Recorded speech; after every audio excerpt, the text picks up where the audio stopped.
Hello everyone, my name is Karan Patel, and for my final project for this humanities class, I chose to do it on the artist Yayoi Kusama.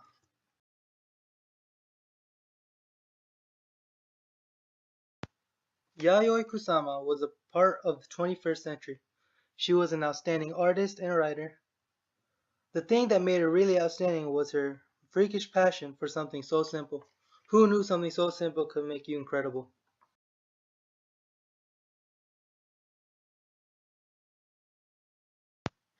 Some important things to know about Kusama's early years is that Yayoi was born in Matsumoto City, Japan, in the year of 1929. She was the fourth child to be born into an upper middle class family of seedling merchants. Also, during the time where Asian kids were taught a lot of discipline, Yayoi claimed that she was physically abused by her mother as a child. Then almost 20 years later, Kusama left home to go to the School of Arts in Kyoto in 1948, then graduating 1 year later.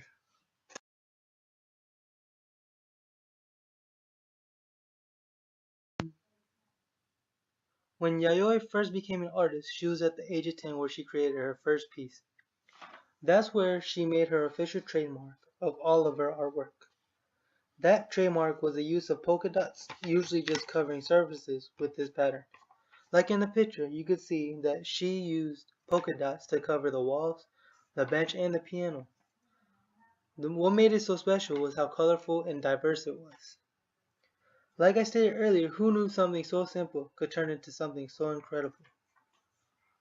Also, with these polka dots, she created her first series of large-scale paintings that were more than 30 feet long. Then, at the age of 27, she took these paintings, moved to the United States, then eventually started showing these paintings off.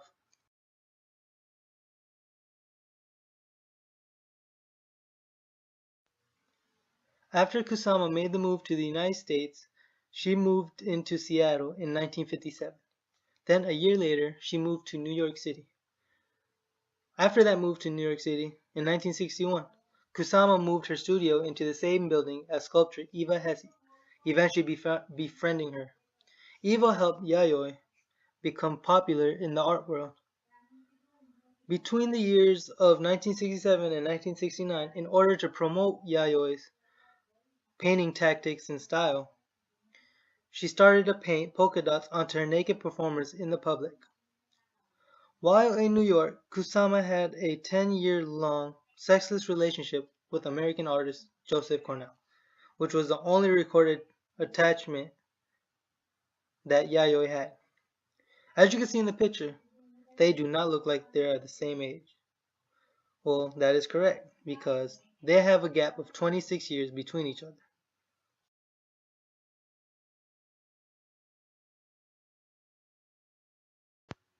As I said in the last slide, Yayoi Kusama used painting polka dots on her naked performers to promote her style and tactics of art.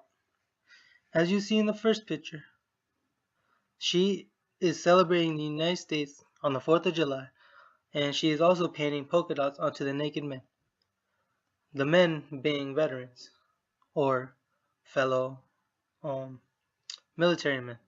In the second picture, it is Yayoi herself with polka dots on herself laying in a bed. The third picture is her painting polka dots onto a young man getting ready to perform in front of a crowd.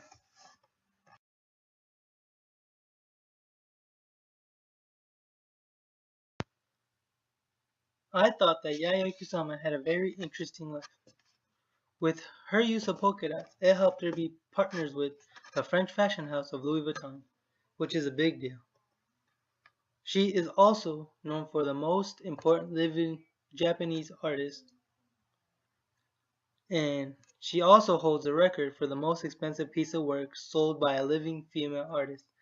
That piece of work auctioning out for $5.1 million. That is a lot of money if you ask me for a piece of art.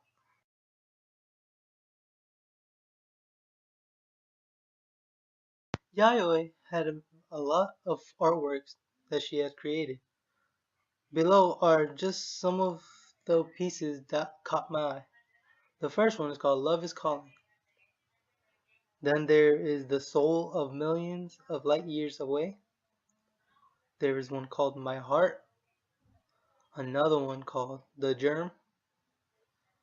Then there was one that wasn't my favorite, which was Infinity Nets Yellow. Then there was Narcissus Garden.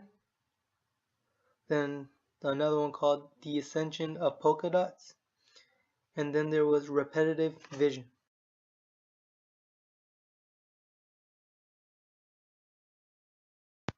Out of all of Yayoi's works, this one was my favorite. It was created in 2013 and is called The Souls of a Million Light Years Away. It consists of a series of mirrors positioned in a way of creating illusion of infinity. I'm a fan of illusions, so to me this seems like that I would be in there for a long time trying to find my way, just lost. And this work is located at the David Zwirner Gallery in Chelsea.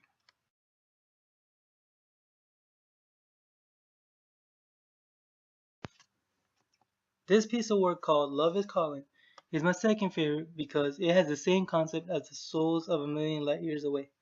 As you see in the picture, it has the same illusion where you look like where you have nowhere to go. You're just going to keep on going in circles and you can't find your way out.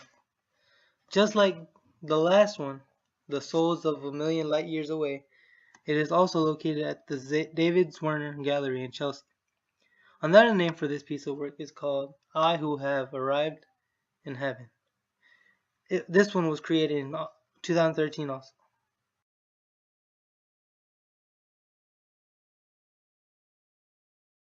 There were a lot of works that I liked from Kusama, but like I said, this was my least favorite. It is called Infinity Nets Yellow, and it was created in 1960. Although it shows her passion for polka dots, or as she likes to call Infinity Nets, to me it just looks like a bunch of polka dots with a yellow background. That's why I am not favored by this.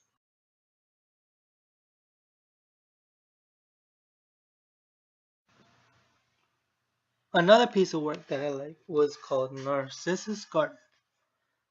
I like this one because it helped people see Yayoi as the polka dot queen. I favor this one because I am in favor for things that help people recognize someone.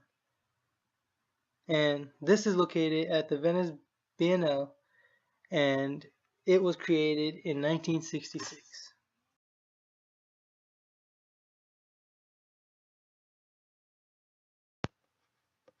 And that is the end of my presentation. And that is Yayoi Kusama.